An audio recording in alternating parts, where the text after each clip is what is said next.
Feby. Jadi tahu kenapa saya undang ke sini? Belum tahu, Pak. Jadi hari ini bermain ponsel saat pembelajaran berlangsung. Dan itu sering terjadi yang dilakukan. Jadi tahu aturan dengan menggunakan ponsel di kelas itu melanggar aturan sekolah. Tapi saya tidak ingin melihat Feby menjadi murid yang malas. Kita semua pernah melakukan kesalahan. Saya yang ingin mencari solusi bersama Feby.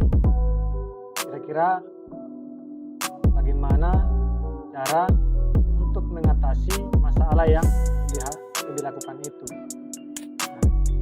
Apakah Feby menjadi teman yang baik bagi Feby diri sendiri?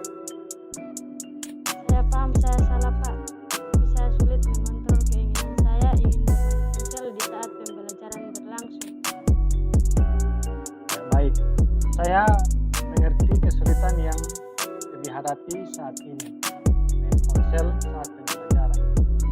Tapi saya ingin Feby mencoba menenangkan diri sejenak, merenungkan apakah yang dilakukan Feby itu baik atau tidak. Silakan menunduk dan pikirkan apakah kira-kira yang Feby lakukan itu pantas atau tidak. Bagaimana dengan Feby? Apakah sudah lebih tenang? Alhamdulillah saya lebih tenang. Baik. Setiap tindakan yang dilakukan pasti memiliki alasan kenapa sampai melakukan hal tersebut. Saya ingin memahami kenapa Feby terus menggunakan ponsel di kelas.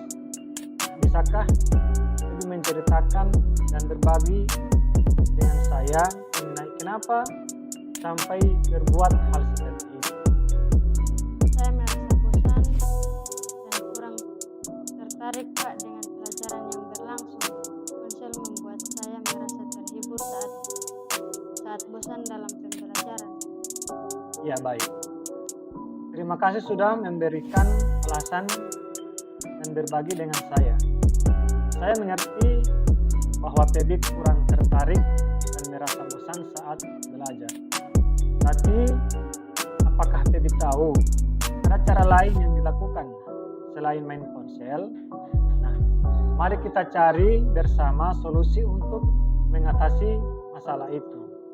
Jadi, Feby, kita di sekolah ini pasti punya nilai-nilai yang kita junjung.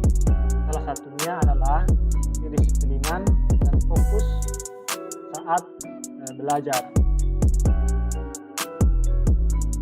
Nah, pembelajaran berlangsung itu semua siswa itu dilarang main ponsel. Nah, apa yang ingin Feby lakukan di saat proses pembelajaran berlangsung?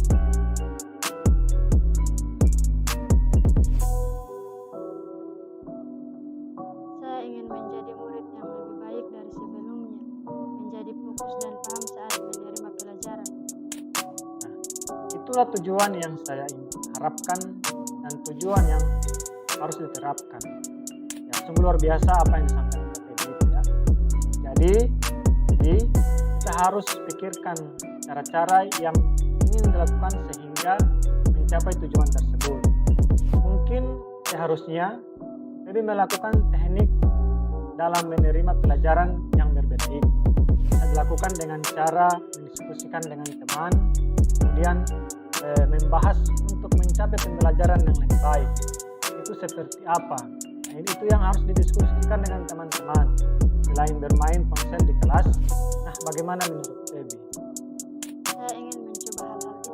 Saya ingin meningkatkan konsentrasi dan kebiasaan belajar yang baik.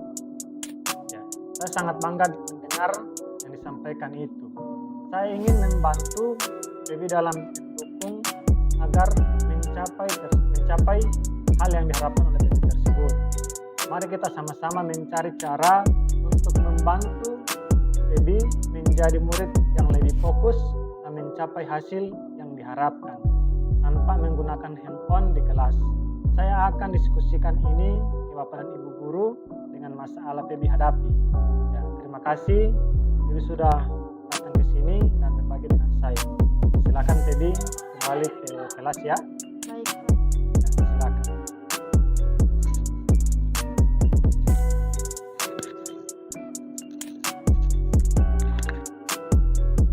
Setelah melaksanakan praktek segitiga restitusi, saya merasa lega dan termotivasi untuk berubah.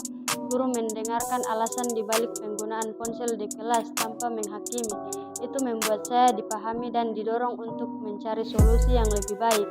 Melalui percakapan itu, saya menyadari gangguan yang ditimbulkan oleh penggunaan ponsel di kelas dan dampak negatifnya pada pembelajaran. Saya merasa termotivasi untuk lebih fokus, menghormati aturan sekolah, dan aktif dalam proses pembelajaran.